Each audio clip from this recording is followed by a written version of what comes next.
Hey, it's Alan, and I just wanted to let you know that you can now listen to the ongoing history of new music early and ad-free on Amazon Music, included with Prime. I still remember it well. It was Tuesday, May 24th, 2016. You know how when you're on a plane and you land, the flight attendant says that it's now permissible to use transmitting and receiving functions on your portable devices while you're taxiing to the gate? I just landed on a 14-hour flight from Hong Kong. And as soon as I flicked my phone out of airplane mode, it just blew up. Emails and texts, all about one thing. The Tragically Hip had just announced that their singer, Gord Downie, had brain cancer. Now, at first, this didn't make sense. Had the jet lag already kicked in? Was this some kind of hoax? I mean, this was Gord. He was practically a Canadian superhero. Nothing like this was supposed to happen to him. But it was true. The emails and texts kept popping up. Dozens, hundreds of them. And we all know how the next 18 months played out. When Gord left us in October 2017, it was really rough. The best tweet I saw that day was, "Canada closed, death in the family." And the country spent the next week trying to explain to the rest of the world how a singer of a rock band had brought an entire nation to tears, even the Prime Minister. Where else in the world does something like this happen? The answer is that you have to be a special kind of person, an artist, a writer, a thinker, an activist, and a poet. This is the story of Gord Downie, Canada's own rock poet. This is the Ongoing History of New Music podcast with Alan Cross.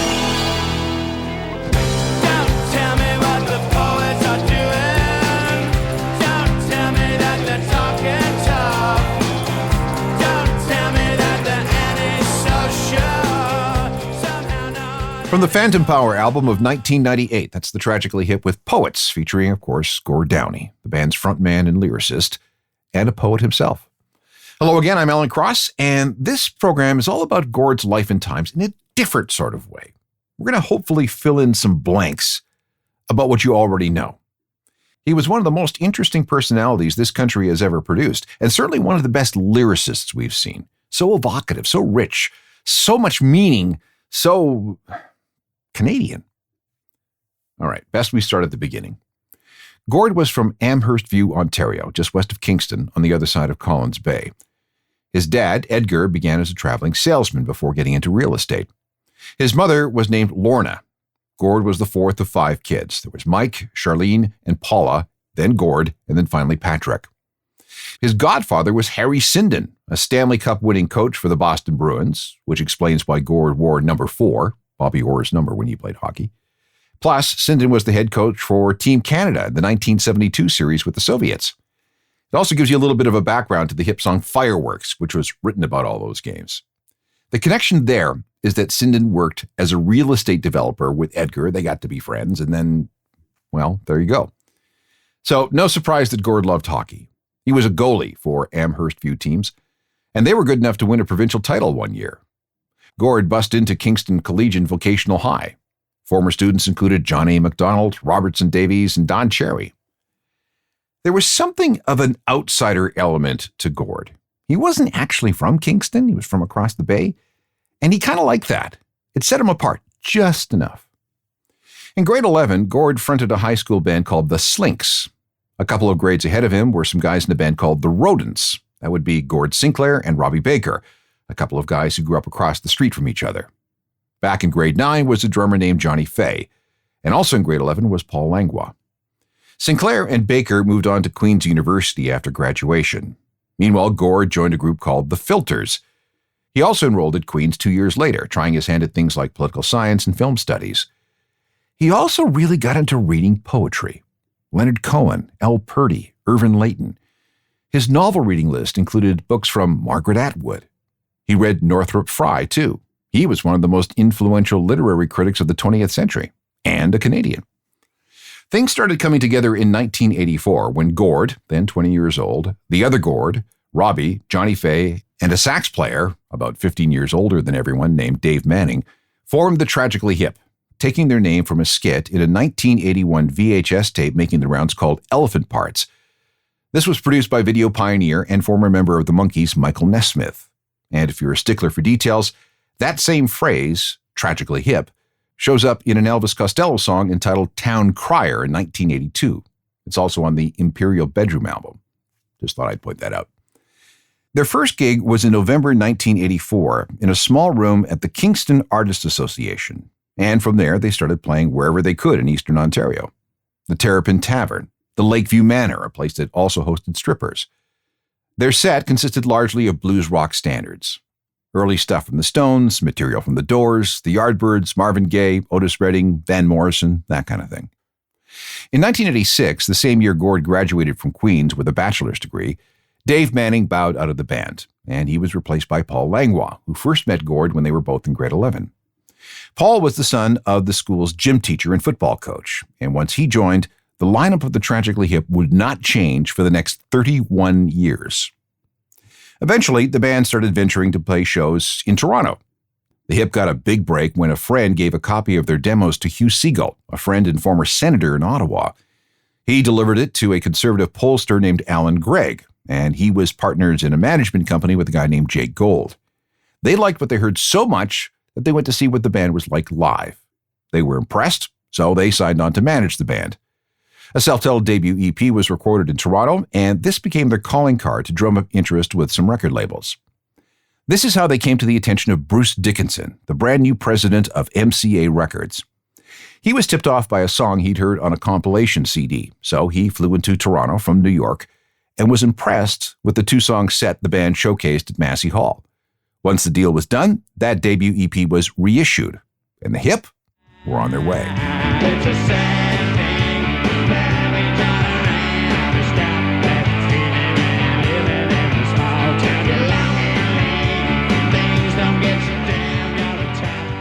Gord settled into his role as the band's lyricist. He often had a notebook with him, writing down things that popped into his head, bits of conversations he remembered, things that he saw. There were pages and pages of these fragments. When the band jammed, Gord flipped through these books until he found a line or two that felt really good with what the band was playing in terms of groove and rhythm. Sometimes the meaning of the lyrics were obvious, sometimes not. I once asked Gord about the meaning of a particular song, I can't remember which one, but he looked at me and said, "Well, what does it mean to you?" And that was an answer he gave a lot. This, as far as I'm concerned, is the mark of a poet. Someone who weaves words in a way that's open to all kinds of personal interpretation and pathways to certain truths. True poets speak to you in ways that no one else can.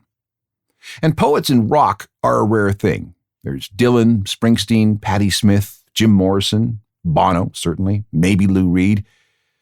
And then, well, what do you have after that? I guess stretching the definition of poet and rock. So, Joni Mitchell? Yeah, but not exactly rock. Same thing with Leonard Cohen. You're better off finding poets in the world of hip-hop than you are in rock. But back to Gord. He was one of those exceptions. And the longer he wrote lyrics for the Hip, the better he became. At first, he wrote words for songs. And if you were to read them off a page, they were okay, but they were rock lyrics. Later, though, Gord's lyrics read just as good as they were sung. His words were evocative, filled with references and allusions, name-checking people, places, and things in a way that made you want to find out more about, whatever the hell Gord was talking about. Take this track from 1992's Fully Completely. It references Canadian author Hugh MacLennan, who was also a professor of English at McGill in Montreal. He's famous for being the first Canadian writer to attempt to describe the national character of Canada. In the song, Gord paraphrases a passage from MacLennan's 1957 novel, The Watch That Ends the Night, a book that he picked up to read between gigs on the Road Apples tour in 1991. The central character laments that he should have proposed to the love of his life when he had the chance. No prospects, too much pride, the depression, but mostly not enough courage. Courage, my word, income, it doesn't matter. Courage, your word, income, it doesn't matter. Courage. Fully Completely was loaded with songs that got people exploring subjects and topics laid out by Gord. For example, he sings of the legend of Bill Barilko's plane crash and the Stanley Cup curse on the Toronto Maple Leafs that bizarrely mentions something called a 50 mission cap. What's that? What does that have to do with a doomed hockey player? Okay, let's approach this from a poetic point of view. A 50-mission cap was a baseball-type cap thing worn by fighter pilots in World War II. If you had one with lots of wear, it meant that you were a seasoned pilot who had survived at least 50 missions. In the case of this song, Gord is talking about people, himself really, who worked in this cap, who scrunched it all up to make it look old, thereby making it look like the person wearing it had more experience than they really did. Now we can relate this to a line in the song that goes, "I stole this from a hockey card," specifically card number 340 from the 1991 edition of the NHL Pro Set hockey cards that details what happened to Bill Barilko. Gord admits to just quoting the card, knowing that it makes him look more knowledgeable, that he's had more missions in life and more experience than he actually did. Barilko's story is just a metaphor for the image Gord's character in the song wanted to portray. I stole this from a hockey card. I keep turning up under my 50 mission cap. I worked it. More of some of the things you may not have known about Gord Downie, his writings, his poetry, and more coming up. If you're really going to go deep into Gord Downie and the Tragically Hip, you will be inevitably led to a Canadian poet named Al Purdy. Purdy had a career that ran 56 years, involving 39 books of poetry, 2 memoirs, a novel, and 4 books that collected his letters and correspondence. Purdy was considered to be Canada's unofficial poet laureate, a great teller of myths and stories. And if you want to start somewhere, look up a poem called At the Quinte Hotel, which is set in Belleville, Ontario. It's a bit of satire with talk of beer and the relationship between art and commerce. Cutting to the chase, things devolve into a fight before the author wins over the crowd with his verses.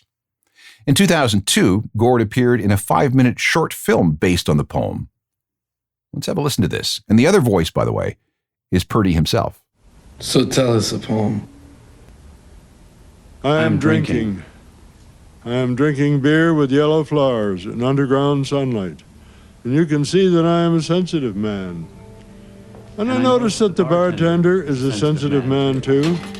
So I tell him about his beer. I tell him the beer he draws is half fart and half horse piss, and all wonderful yellow flowers. But the bartender is not quite so sensitive as I supposed he was, the way he looks at me now, and does not appreciate my exquisite analogy. Over in one corner, 2 guys are quietly making love in the brief prelude to infinity. Opposite them, a peculiar fight enables the drinkers to lay aside their comic books and watch with interest. As I watch with interest, a wiry little man slugs another guy, then tracks him bleeding into the toilet and slugs him to the floor again with ugly red flowers in the tile. 3 minutes later, he roosters over to the table where his drunk friend sits with another friend, slugs both of them, as over electric kettle. So I have to walk around on my way for a piss. No, I'm a sensitive man. So I say to him, mildly as hell, you shouldn't have knocked over that good beer with them beautiful flowers in it. So he says to me, come on. So I come on. Like a rabbit with weak kidneys, I guess. Like a yellow streak charging, and flower power, I suppose. Knock the shit out of him and sit on him. He's just a little guy. And say reprovingly, violence will get you nowhere this time, chum. Now you take me. I am a sensitive man. Would you believe I write poems? But I could see the doubt in his upside-down face.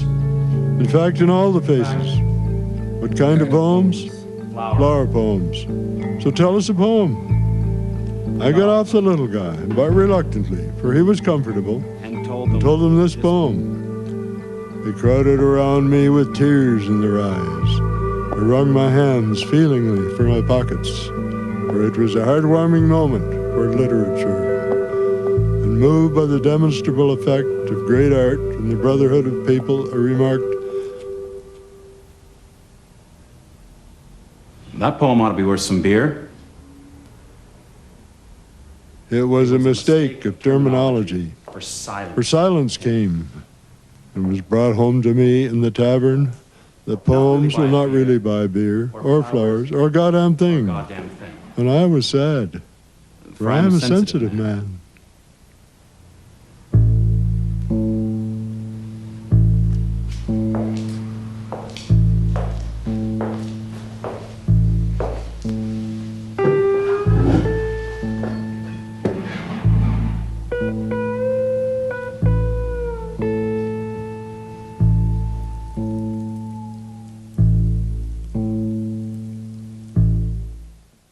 Gord Downie would return to El Purdy time and time again. There was a recitation of At the Quinte Hotel during a Much Music performance. Gord appeared in a documentary on the man in 2015. And that movie came with a soundtrack featuring songs and poems inspired by Purdy. Bruce Cockburn, Greg Keeler of Blue Rodeo, Sarah Harmer, Jason Collette of Broken Social Scene, even Margaret Atwood appeared on that album. One of Gord's contributions was this. It's called The East Wind, a song he recorded with a band called The Country of Miracles. It's also on a solo record entitled The Grand Bounce from 2009. I talked to Gord about that record. In fact, what I did was write a blog post about the album, read it to him, and then had him correct me as I went along. This little clip will show you how widely read Gord was and how the things he absorbed became part of his lyrics. Now, a word of warning to anyone who slept through their literature, film, or history classes. You will miss the subtleties, references, and tributes to people like the late poet Al Purdy, Alexander Solzhenitsyn, Custer in the Battle of Little Bighorn, and a few other literate things. This is where I'm kind of hoping you're going to fill in some blanks, because I slept through some of those classes myself. I'll do my best. Okay. Gord is a poet as well as a lyricist, and it's been my experience that poets hate having to explain themselves because what they say is about the words what they say is about how the words feel rather than what they say. Still, there will be questions, so with the release date still 3 weeks off, here's a Gord-approved, I'm hoping, track-by-track preview of what to expect from the 13 tracks. Ready? I'm ready. Okay. I don't believe a word of that, but, you know. You don't? No. Oh, what part? The bit about being a poet, or? No, it's all good. I wrote it, basically. I think that's from my bio that I wrote, which I proofread, read, proofreaded thoroughly. Okay. So let's start with The East Wind. After some distant studio chatter, the songs begin with one of the most astute meteorological observations I've ever heard in a song. An east wind is the laziest wind. It doesn't go around you, it goes through you. And that's absolutely true if you live in the Great Lakes, isn't it? Yeah, that's a biting, cold wind. And that was told to me by a farmer, so you know it's true. Those guys understand such things. And it's almost verbatim his words, not mine.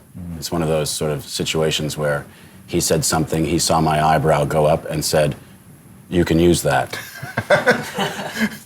And I quickly proffered a contract, he signed, and we're good. But that's something he said, and the rest of the song, should I take it in turn? Do you want to?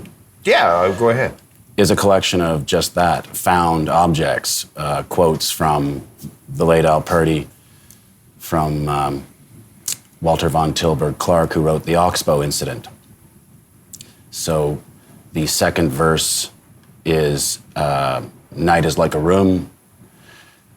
It makes the little things inside your head too important. That's Walter von Tilburg Clark, who wrote the Oxbow Incident, which was made into a film by William Wellman, 1940-something, right?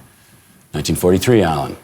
Okay, see? Lost to which film for Best Picture Oscar? 1943? Okay, Casablanca was 42. Casablanca is correct. How do you do it?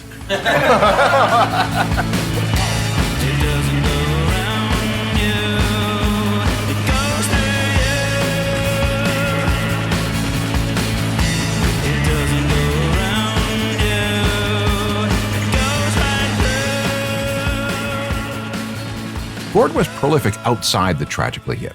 He released 5 solo albums while he was alive, and 2 more have come out since his death. These records started with Coke Machine Glow in 2001. It was released as a package, also coming with a book of poetry of the same name. Because of this 2-for-1 deal, This book is now one of the best-selling poetry books ever by a Canadian. It sold 10,000 copies in the first 36 hours. When the two were separated, the book sold another 10,000 copies on its own. So, not bad for a singer in a bluesy rock and roll bar band, right? Here's a sample from that. The track is entitled Nothing But a Heartache in Your Social Life, co-written with filmmaker Adam Ogoyan. When the unknown that you're fearing's in the clearing, when your world's gone flat, when you're waiting for your life to be depicted, feeling estrangement from escape, when you're packaged up, beautifully scripted, insulated with electrical tape, when the famous are getting airborne, when the More on the music and writings and activism of Gord Downie coming up. When you have the soul of a poet, you're often drawn to things in the wider world. Gord was no exception. For the last part of this program, let's look at some of the non-musical things that were important to him. Things that required poetic justice. Let's put it that way. First, the environment. Gord and the Hip were involved in many programs and activities, from opposing the clear-cutting of old-growth forests in BC to making sure that we all have clean water. Gord was a board member of Lake Ontario Waterkeepers, which fought to keep the Great Lakes Basin clean. The organization has taken on companies that discharge sewage into public waters. On another occasion, Lake Ontario Waterkeepers went after a company in Bath, Ontario, home of the Hips recording studio, that wanted to burn tires. In 2007, they forced the city of Toronto to explain why public beaches were closed. What kind of pollution was causing those closings? And then, in 2009, Gord and the rest of the band were part of the Swim, Drink, Fish Music Club, which brought together musicians and environmentalists to help raise money to preserve clean rivers and lakes. You can learn more about them at swimfishdrink.ca. And Gord will also be remembered for his work and support of Canada's Indigenous people. We can go back to at least 2012 for this. The band's environmental activism led them to the Great Moon Gathering. This is an annual educational conference that is held by various Indigenous communities along James Bay. And out of that came this song. If you want to go back to the Hips' Now for Plan A album, you'll find a song called Good Night Attawapiskat. There's no denying that. You're on your way. A couple of years after Gord and the Hip participated in the Great Moon Gathering, Gord helped publicize the horrors of the residential school program. To recap, this was a government program designed to assimilate Indigenous children into Western society. He and his brother Mike found a February 1967 article in Maclean's magazine entitled The Lonely Death of Charlie Wenjack. This told the story of 12-year-old Cheney Wenjack, a young boy from the Anishinaabe First Nations who was sent to the Cecilia Jeffrey Indian Residential School in Kenora, Ontario. He'd been there for 3 years. On October 16, 1966, he and two friends, a couple of orphan brothers, ran away. After a few days of staying with an uncle of those two friends, Cheney decided he was going to walk home along the railway tracks to Ogoki Post, about 600 kilometers away. Cheney had nothing but a little food, some matches, and a light windbreaker. It was late October, so it got brutally cold. He walked for about 36 hours before he collapsed and died of exposure and hunger. His body was found by the engineer of a passing train. In the years that followed, Cheney became the focus of resistance against the residential school system. But when Gord took up the cause, Cheney's story exploded across the country and really around the world. Immediately after we heard about Gord's cancer diagnosis, we started hearing about a project called Secret Path.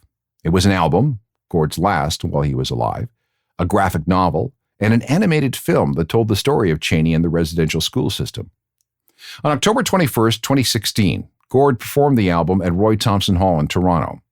It would be his last full concert performance. The album begins with a song called The Stranger. Then I jumped in line on a secret path, the one that nobody knows, and I'm moving fast. Gord's relentlessness with the issues facing Canadian Indigenous people and the quest for reconciliation is a major part of his legacy. There's the Gord Downie and Cheney Wenjack Fund. When the hit played their final show on August 20th, 2016 in Kingston, Gord called out the Prime Minister by name, who was there, subtly demanding, okay, not so subtly, that he deal with these long-standing problems. On December 6th, 2016, he was awarded an eagle feather at the Assembly of First Nations and given an honorary Aboriginal name, Wakapi Omani, which is Lakota for man who walks among the stars.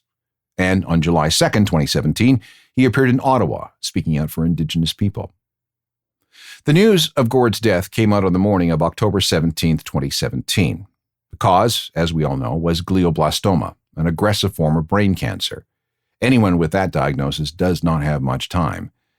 But Gord certainly made the best of the months that he had left, tackling things that were so much bigger than him. Let me finish with this. On December 17th, a few weeks after Gord died, a bill was introduced in the Ontario legislature.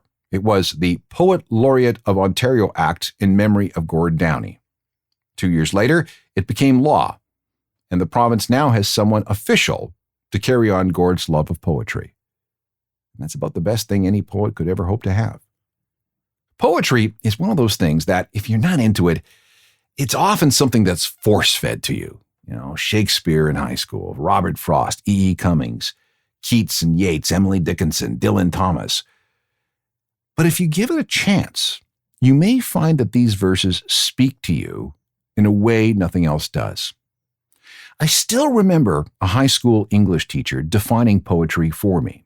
She called it efficient use of words, maximum emotion and wisdom in the fewest number of words possible. And that stuck with me all these years. Song lyrics, at their best, can be pure poetry. The trick is finding lyricists who are up to the task. Gord Downie was certainly one of those people. If you're looking for more ongoing history shows, there are hundreds available as podcasts. They're available on all the platforms. Just sign on and download as many as you want. They're all free. If you have an idea for a show topic, drop me a line through alan@alancross.ca. We can also connect through Facebook, Instagram, X, Twitter, whatever you want to call it, Threads, even TikTok from time to time.